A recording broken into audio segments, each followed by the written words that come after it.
Hello guys, welcome back sa ating YouTube channel Opinion Mo TV. At ngayong araw na ito nga mga idol ay magbibigay tayo ng isang reaksyon patungkol nga mga idol sa video ni Pulong Duterte na kung saan nga mga idol ay viral na naman at nasasangkot siya sa gulo na nangyari sa Davao. Mahirap man paniwalaan ito mga idol para sa mga sumusuporta sa lahat ng mga Duterte, kay Sara Duterte, kay dating Pangulong Duterte. Subalit napakalinaw nga mga idol na si Pulong Duterte nga ang nasa video at mahirap sabihin nga mga idol na ito ay isang AI. At kung mapatunayan nga mga idol na ang video na ito ay totoo at hindi AI, ay talagang makikita natin na totoo talaga na kinakaramanan na talaga ang pamilyang Duterte.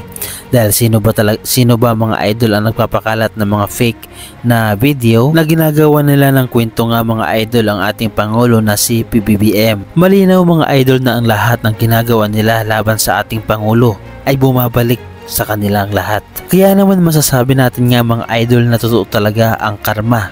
Kapag gumawa ka ng hindi maganda sa iyong kapwa, ay babalik din talaga ito sa iyo. So ang nangyari nga mga idol kay Pulong Duterte o kay Paulo Duterte ay sinasabi nila na AI ang video na ating nakita. At sinasabi rin nila nga mga idol na ito ay pinapa-authenticate na ng kampo ni Pulong Duterte.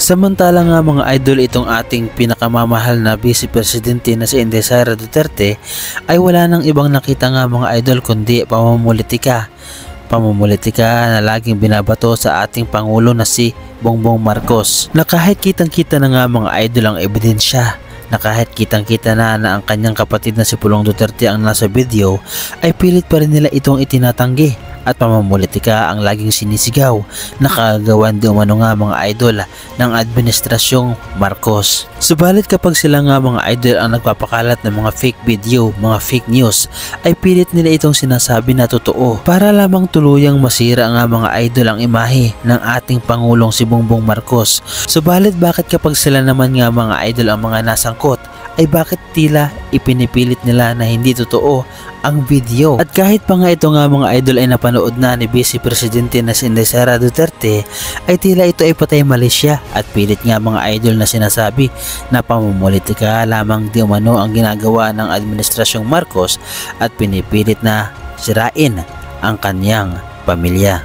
Clearly, atake lang talaga siya para sa paninira nasaisemba na papagsakit yung kalaban nila sa politika. Parami nga mga idol ang mga tao na unti-unti nang nagigising sa katotohanan.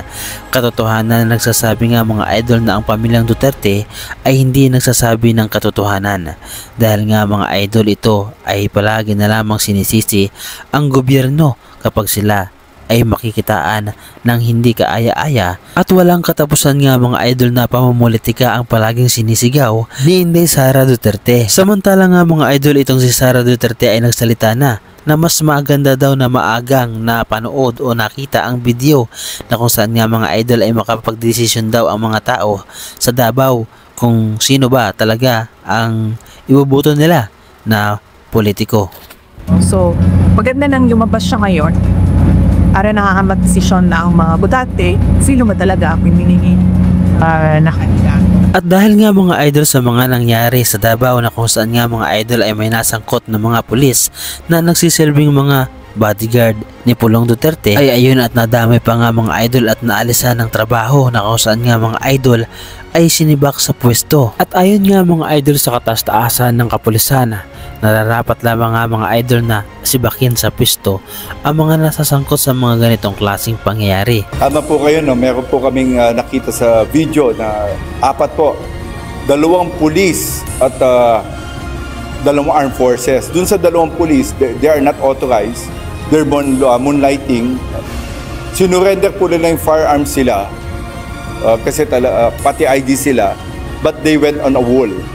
Sabi ko nga, maliban kayo sa mga madi-discharge po yung 2 pulis namin for moonlighting, kasama po yung commanders sila for allowing them, for not accounting. Hindi po mangyayari moonlighting kung hindi po dadayain ang report nila. Once we file dishonesty, that's perpetual disqualification from any government post. So ito po yung babala sa mga pulis natin. Make sure to take your job religiously.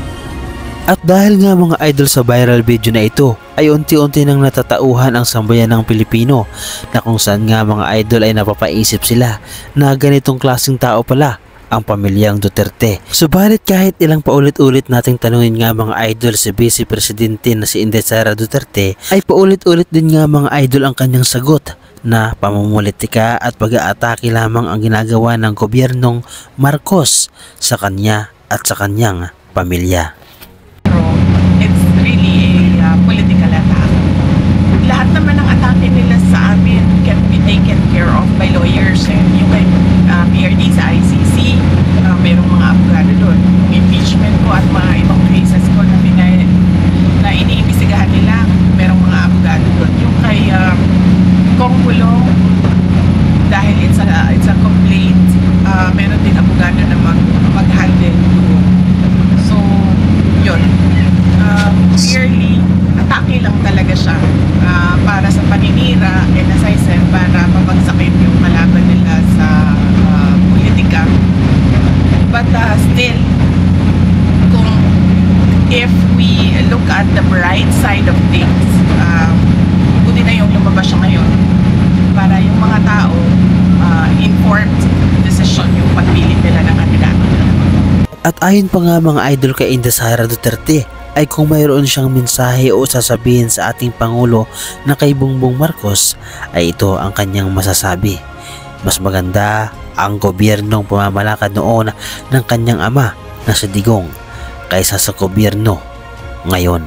Meron akong gustong sabihin sa administrasyon ay hindi nila mababawi yung kakulangan o kawalan nila ng proyekto, ng programa at ng mga plano para sa kaunlaran ng ating bayan. Hindi nila mababawi yun by attacking their political enemies.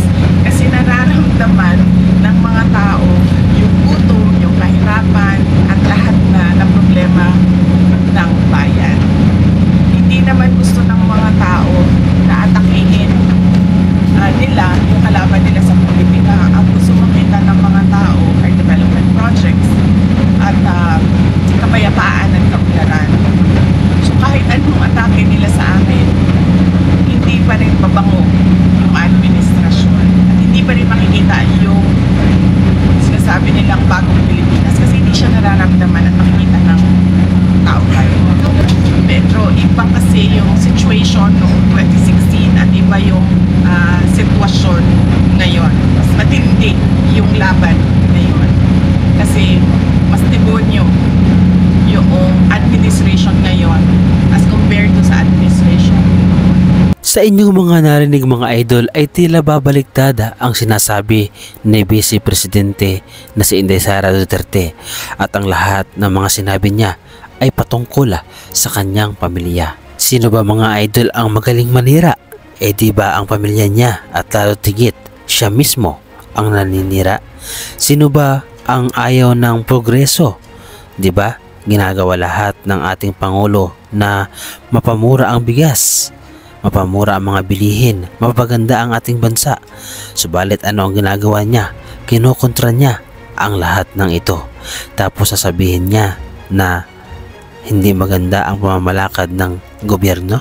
Isamantalang ayaw niya nga mga idol ang ginagawa ng ating gobyerno na mapaunlad at mapamura ang bilihin. Kaya naman tayong taong bayan nga mga idol, tayong sambayan ng Pilipino ang magdedesisyon kung sino ba talaga ang karapat-dapat na mamuno sa ating bansang Pilipinas. Lalo tigit nga mga idol itong si Sara Duterte ay may balak na tumakbo bilang Pangulo sa 2028 eleksyon. At ngayon nga mga idol na nalalapit na ang eleksyon sa mga senador, nasa inyong mga kamay mga idol ang kapalaran ng ating bansang Pilipinas. Kung ibubuto ninyo mga idol ang PDP laban ay mas lalong mapapalapit tayo sa bansang China at maaaring tayo ay kanilang muling makontrol. Subalit lahat tayo mga idol ay may karapatang bumoto, kaya't nasa inyo pa rin nga mga idol nakasalalay ang kapalaran ng ating bansang Pilipinas. Kaya naman maging matalino sa pagboto Ano ang masasabi ninyo mga idol sa mga sinabi ni Inday Sara Duterte? Ano ang mga reaksyon ninyo mga idol patungkol dito? Ibahagi mo naman mga idol ang iyong reaksyon at opinyon sa ating comment section.